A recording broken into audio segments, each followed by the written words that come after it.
እንደምን ዋላችሁ ተማሪዎች? አለን ቲቸርዬ ፒስ ነው። አንተ ኮረኮንች ብቻህን እንዴ? ሌሎቹስ? አዎ ቲቸርዬ ሁሉም አልመጡም። በቀለ መንገድ ጠፍቶበት ነው የቀረው። ቃንቄ ደግሞ እሱን ፍለጋ ነው የሄደው። ተምትም ደግሞ ቃንቄ ካልመጣ አልመጣም ብሎ ቀረ። ደመላሽ ደግሞ ደሜ ይፍሰስ። ዝም በል።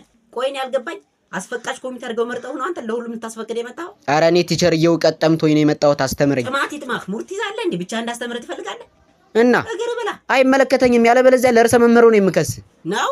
ጥሩ ጥያቄ ጠይቃለሁ። ከመለስክ ነው ማስተምር። ያዝ። የመጀመሪያ ጥያቄ አንድ ሰውዬ ከሳሎን ወደ መኝታ ቤት በ20 ሜትር ፐር ሰከንድ ኪሎግራም ኒውተን ስኩዌር እየሄደ ነው።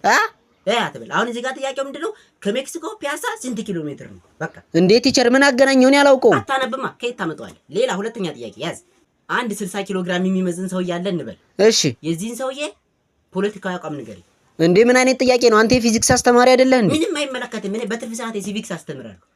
ልብ አድርግ። የመጨረሻ ጥያቄ ነው የምጠይቅህ። አንድ ታክሲ በ40 ሜትር ፐር ሰከንድ እየሄደ ነው። ያዝ እንግዲህ። የረዳቱ ስም ማን ነው?